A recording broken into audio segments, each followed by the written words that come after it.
I'm David Hawks. You're on The Creators on SHAW TV, and I'm here at the Cobalt in Vancouver today for a vinyl release party for a great band that I quite like, Fond of Tigers, and I'm here with Stephen Lyons. Hi. Hello, David. Very nice of you to let us come in and film your band live. A lot of bands feel kind of weird getting filmed live, actually.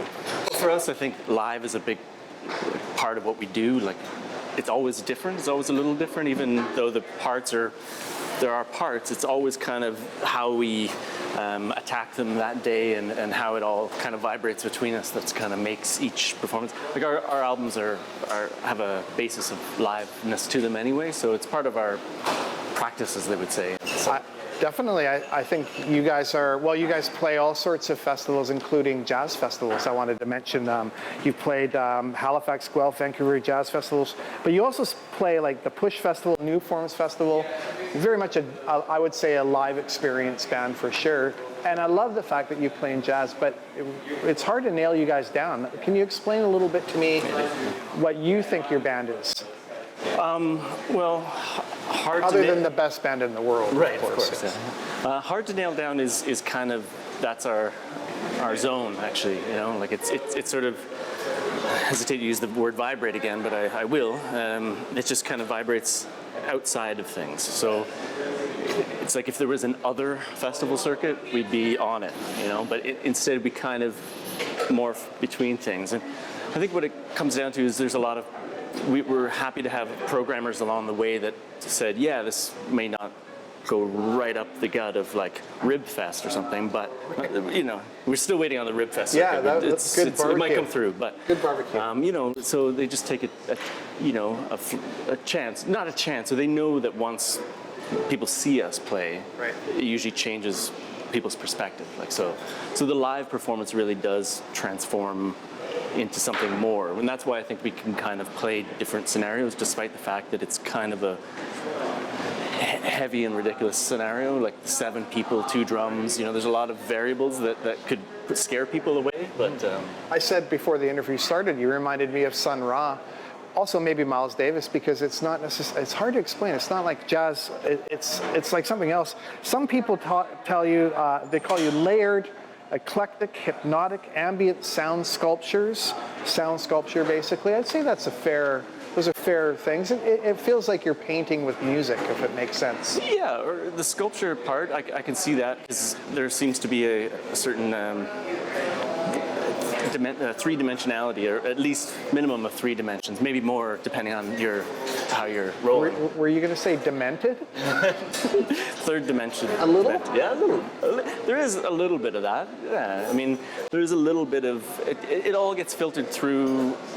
It doesn't get filtered through any kind of genre preconceptions. You know, we don't say let's try to do this or let's try to do that. That's never been a consideration. Yeah. Well, the great thing about it is it seems very jammy, but I know you are very meticulous with your planning of your music and your rehearsals and things like that. Yeah, it's not jammy. No. Uninhabit is the name of the album. Can you explain a little bit about what the title means and also what the record's about for you? Well, I think Uninhabit, like a lot of different titles that I've used or expressions that I use, kind of refer more to everything that isn't obvious than the things that are obvious. So inhabiting a place is very specific and very obvious, but uninhabiting a place opens up a whole realm of possibilities of what that means. So it's kind of, again, the otherness, the vast and interpretable otherness. In this group, there's 7 very thoughtful people, kind of with a breadth of experience, increasingly as we age. Yes. But yeah, everybody brings, like, I know the typical music thing is, so everybody brings a lot to the table, like, you know, riffs and stuff, but really it's more like an ever-widening scope of humanity that gets brought to the table by perspectives and possibilities. So yeah, there is a lot of things that are, you know, undercurrents of what we do that aren't easily reconciled by musical terms. Right. And the album itself is sort of a representation of here you are now with those thoughts from everybody within the band? Yeah, absolutely. So there's a lot of things that really there's ugliness and noise and uncomfortable sections of it, and then there's parts that are just ecstatic, cathartic, and gleeful. So I find a lot of joy in it. We're definitely not. There's a range. There's a depth of field to what we do, and that does speak to what you said about the various people involved and the state of the world. So actually, Neil Young opened up for you in the year, what was it, 2011? You want to tell us the story? Well, Neil Young. Neil Young. Well, the story that you're referring to is we did win a Juno in 2011, and when we went to the thing, a lot of people don't know that there's a couple nights, the Saturday and the Sunday, and the Sunday is the one that you see on TV. The Saturday and you won the Juno for Best Instrumental Album. Yeah, Instrumental Album of the Year, right. So most of the awards are given out on the Saturday at a big kind of gala dinner kind of thing. And it's often, like the Junos are a who's who of Canadian music, but the Saturday there's a lot of just who, like who? And I think we fell into the who category. But the first award of the night was to Neil Young, who got just the award for being Best Neil Young of 2011 or something. I'm not sure. It was probably a Lifetime Achievement He got Award. a few that year. Yes, so he did. that might have been like Alternative Album of the Year. I think that might have been first. And then we were second. The next award up, which I wasn't expecting us to get, so I didn't prepare anything. And so we got called to the stage, and the only thing I could think of, because there was this rapturous applause for Neil Young, and then like a bit of like, who are these guys for this? So I just said, I'd like to thank Neil for opening up tonight. It's the only opportunity that I will ever have to do that. And I know you work running shows for various concert promoters. You've been around a lot of music, not just as the performer. What do you think of the current state of Canadian music? I don't know. I oscillate between feeling very encouraged by things and feeling like overwhelmed. I think that's just part of being an artist. And I've also been on that other side of the more cynical numbers side of things, which I don't like as much, but is easier. The current state of music, honestly, I've been kind of retreating a little bit into my own world of writing for beyond this record. Right. And so the last little while, it's been a bit more of a retreat from that. But I know that once I return to it, there's a great community of people. And the thing with this band is that we came together over time because of just being out in the world and playing in different bands. Yes. And just kind of appreciating the artistry of each individual. Right. And since then, other people we've branched out into those other worlds. More mainstream things for some people, and additionally weirder things for some people. So we're kind of out in the world. But yeah, I've been on a little bit of a quasi hermit musically a little bit. That's good for writing. Yeah, it's necessary. Right. Yeah.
I want to get at the nut of what it's like to be a creative person for you. That's kind of the theme.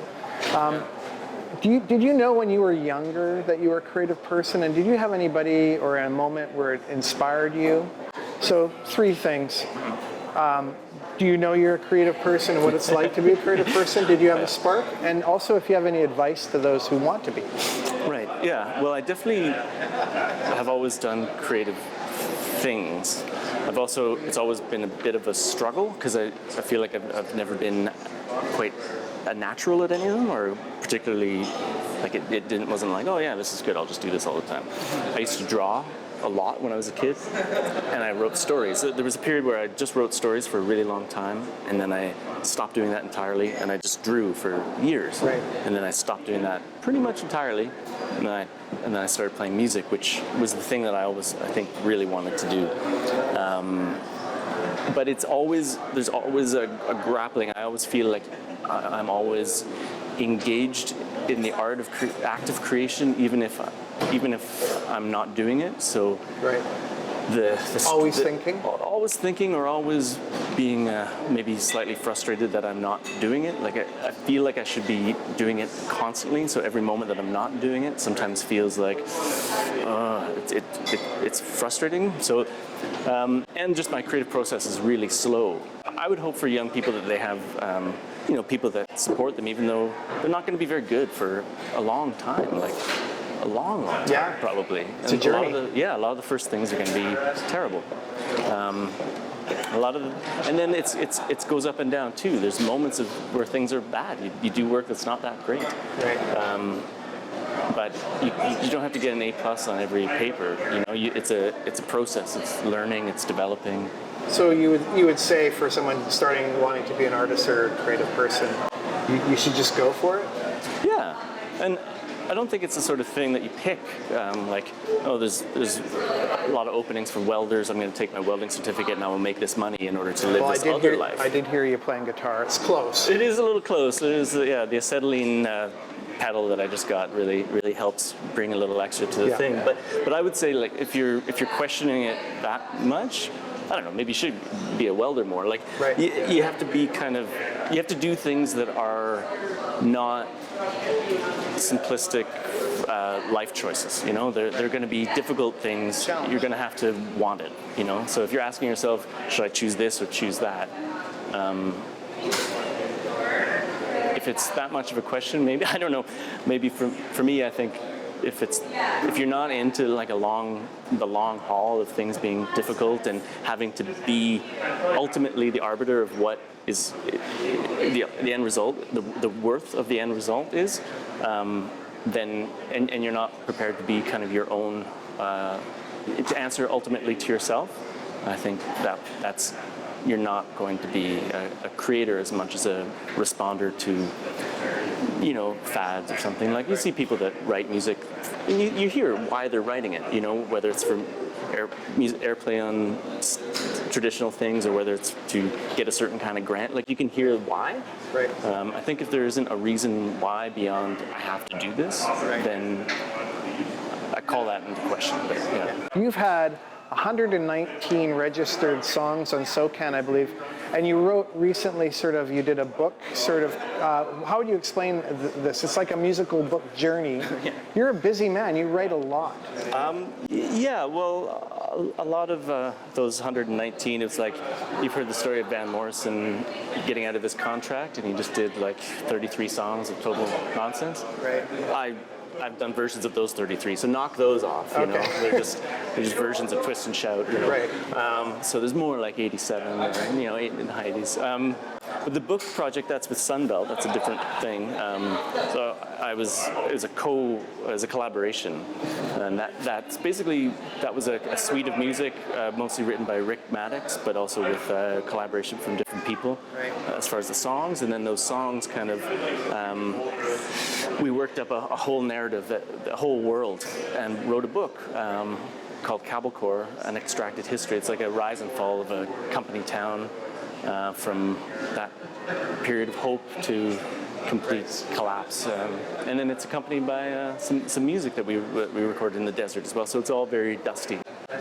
Well, it seems like you touch on different things. within your music, jazz, pop, highs, lows, dark, books, sort of film soundtrack work, it seems. Where are you going next? I got to know, because I see you doing everything. So what do you want to do next? What I want to do is move more fluidly, quickly, maybe put out things that don't take quite as long, and just sort of speed up the momentum of the creative process. And yeah, like this last one, it was a gap of 5 years between, or 6 years between albums. It's too long. So I think I want to speed up the momentum of creativity, and whether that means I would like to record something with just using the space and just simple miking. There's obviously a million inputs that can get used up. Just simple, quicker recording processes, more momentum behind the writing process. That's my next. So get on the Tiger and ride. Pick it up. Yes. Pick it up. Okay, well, we got to go because we got doors, and we're opening up, and we're going to enjoy some music from you tonight. And Stephen, thank you. You know I love you very much. He's a good guy. He's one of the hardest working men in music, I would say. It's true. If he's not doing his own music on stage, he's producing shows that you go to all the time. So thank you so much for coming in. Thank you. Yeah. Thanks a lot. Yeah, it's my pleasure. Well, it's not slowing down, it's breaking. There's no holy ground. I wonder what we're whispering for. Whispering for. Well, it's not slowing down, it's racing. The heart explodes on impact. I wonder what we're whispering for. Whispering for.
Wonder what we're whispering.